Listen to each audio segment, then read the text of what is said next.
Oregon campaign is designed and implemented by people of color-led organizations who have deep roots in hard-to-count communities.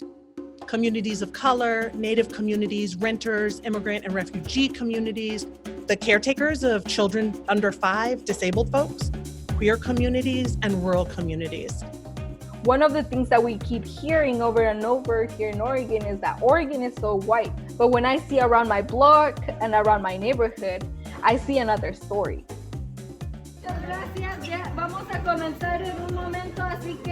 Each One Teach One training method that we employed for the We Count Oregon campaign, we called it an ambassadors program, where we train individuals or our partner organizations and equip them with the skills necessary for them to be able to go back to their communities and provide training.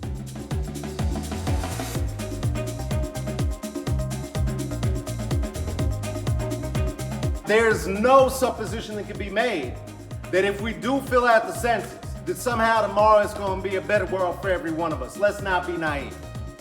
But what is true is that we will have a way to hold them to account. In the We Count Oregon campaign, we have 12 organizations who are established trusted messengers.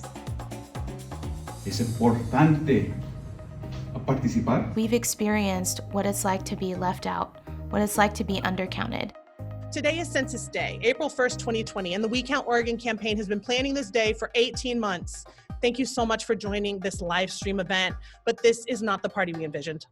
We hope to be standing outside right now, rain or shine, at the Portland Mercado or in Ashland Square, eating locally sourced foods and giving out t-shirts. But about 3 weeks ago, when we realized the coronavirus wasn't just another flu, our campaign shifted our entire focus back to our core goals. We centering the communities most impacted because we have the solutions we seek.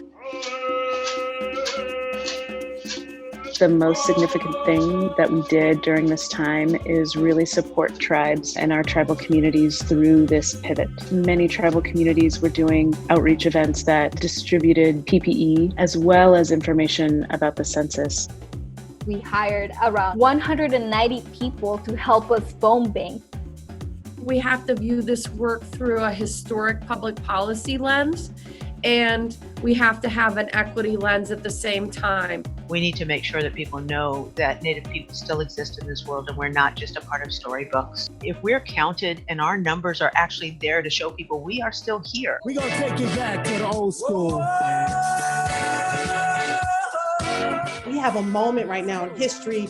We celebrate Juneteenth. We have a rebellion happening across this country. We wanted to have a panel to remind y'all that Black women are magic.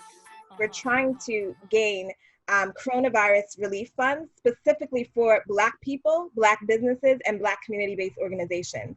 And so one of the things we've had to do is make our case. And that case can only be made when we use data. And the data that we use is census data. Every coin we get is another hospital bed for our folks. It's another, it's all the resources that are being stolen from us, right? It's a way to reclaim those resources. Me gusta decirles a nuestra gente, miren, la razón por qué es importante, cada uno de nosotros traemos más de $2,000 a nuestra comunidad. Anything around voting or data or filling out your census, you know, carries a lot of historical trauma. And we have a lot of work to heal that. For our communities, data is a civil rights issue.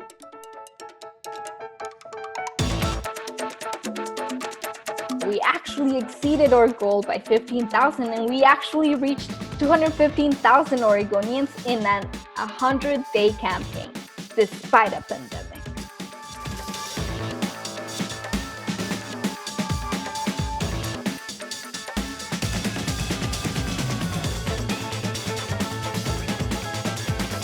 We Count Oregon campaign was built by Black women, and it was successful because of the leadership of Black women.